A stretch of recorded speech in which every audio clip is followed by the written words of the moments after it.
Hello, I'm Matt Roberts with Athletic Director U and D1 Ticker. Pleased to be joined today by Carol Cartwright, former president at Bowling Green State, Kent State, previous chair of the NCAA board in a different iteration, chair of the executive committee, different iteration, currently a member of the Committee on Infractions and co-chair of the Knight Commission. Correct. What else? Correct. What did I miss there? Quite a distinguished list. What I want to chat today, Carol, and many people around the industry, of course, are familiar with the Committee on Infractions. Externally, outside the industry, COI has a whole different brand, maybe. Particularly what is curious to me, and I do think what is of interest to those who engage with Athletic Director U content and D1 Ticker content, is the human element of the committee. And we know it's made up of institutional leaders, athletic directors, commissioners, legal experts, third-party intellectuals, maybe, if you will, but experts in their own fields of discipline who commit their time to reviewing important cases for the NCAA, right?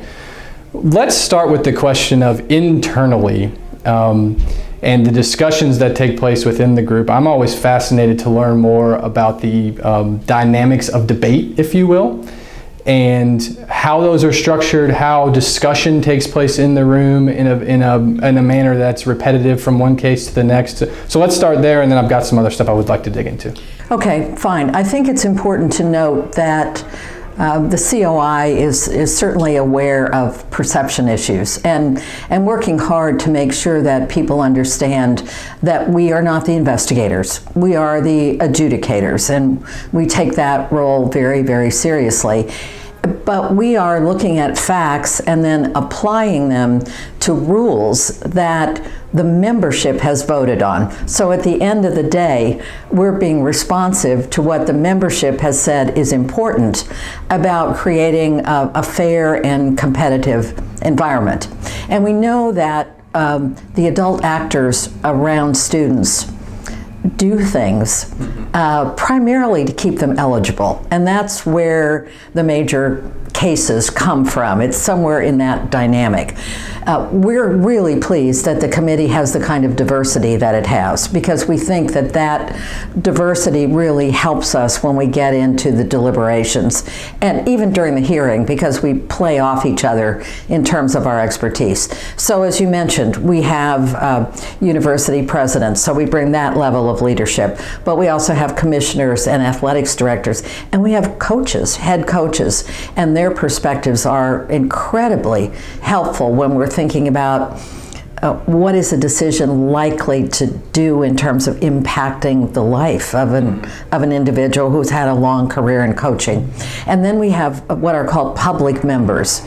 These are individuals who are not affiliated with any institution. They're all lawyers, and they bring that important perspective to us, and that sort of sense of independence that's very important.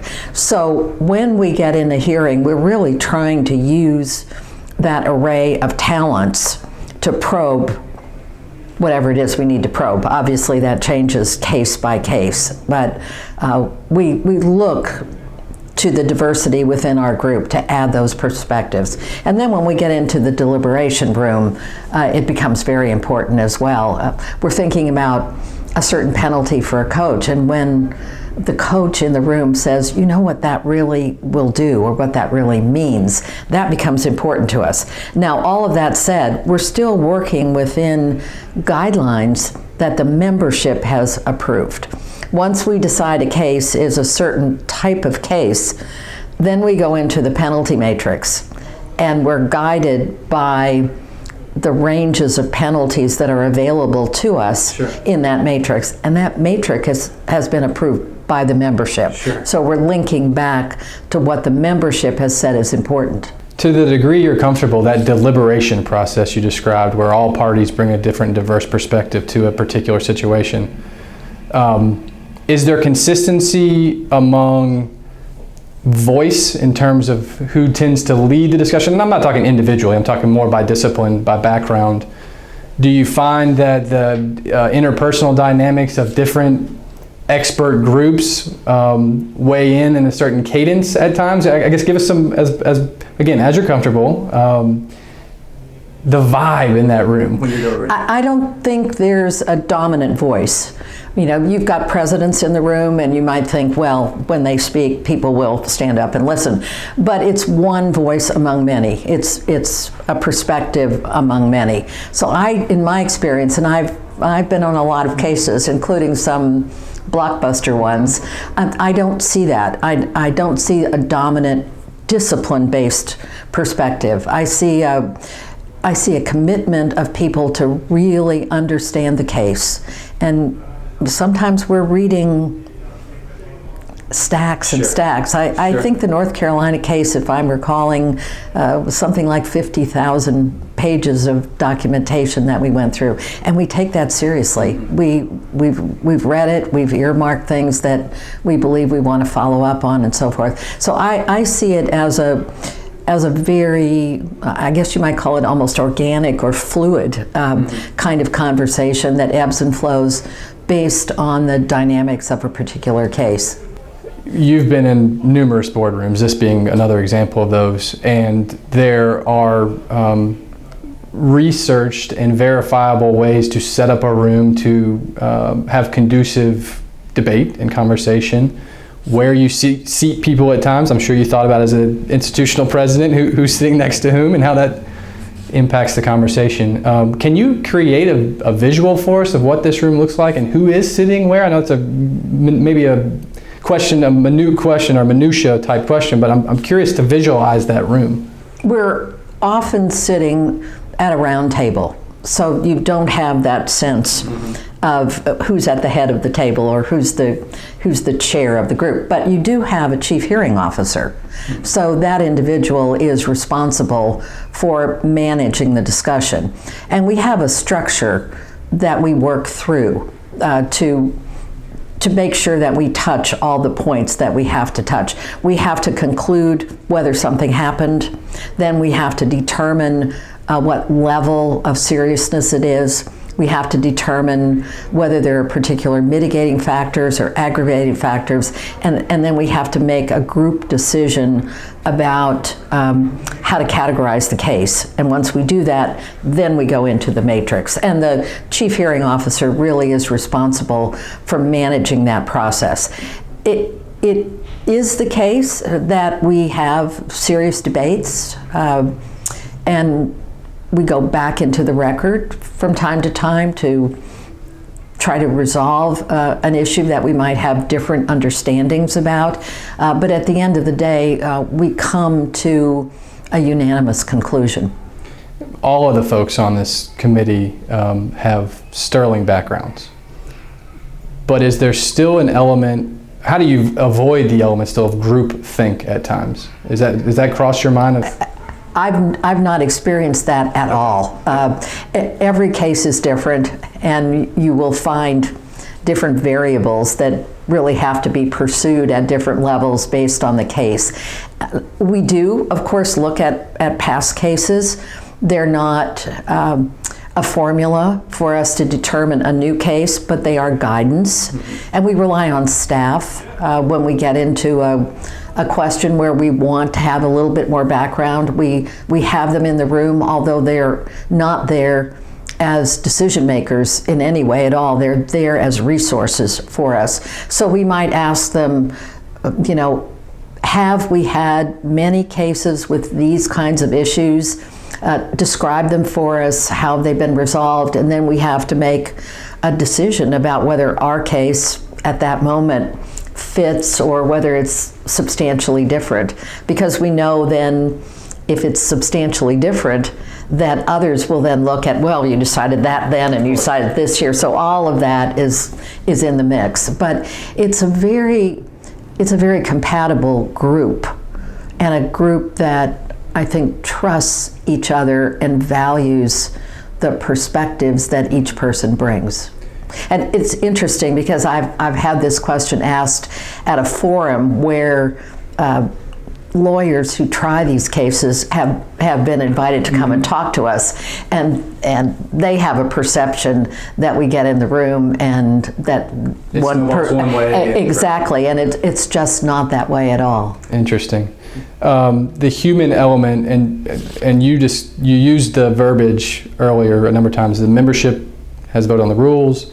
The membership has decided the penalty matrix, and you're working to a degree in black and white within the room. Except every case is got all those gray zones in it. And that's where I was going a little bit, again, back to the human element, is early on, and I'm only going to ask for you to speak about yourself here. Early on, did the human emotional element of the impact on said student athlete or the respective program or respective coach, separating these two things, how difficult can that be at times? If I understand the question, I think that depends on where you've been sitting. If you've been a university president and you've had to deal with really complicated issues with a lot of human consequences, I think you're more used to it. Not sterilized to it, but just used to it. You're used to the complexity and understand that there is rarely a perfect solution. And if you've been a head coach all your life and you understand that bond between coach and student athlete, I think you have a different human, almost visceral reaction in terms of where you're coming from and thinking about a case. But at some point you have to let that go and think more broadly. And I think people grow into that role a bit. Most people who are new to the committee are a little less vocal in the first few cases.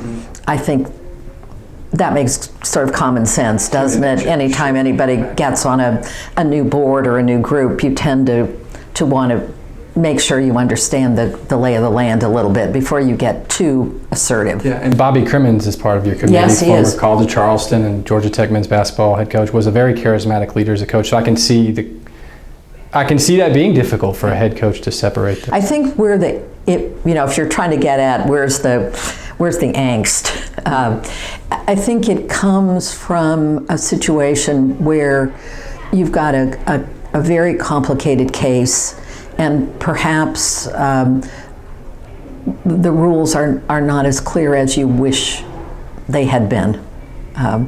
No question but what North Carolina presented that kind of a circumstance. And that, I think, comes clear in the hearing committee report, that there was a sense of frustration about the value of institutional autonomy given all of the other facts in the case that the committee felt boxed in a bit. And that becomes a kind of frustration that you can feel in the room.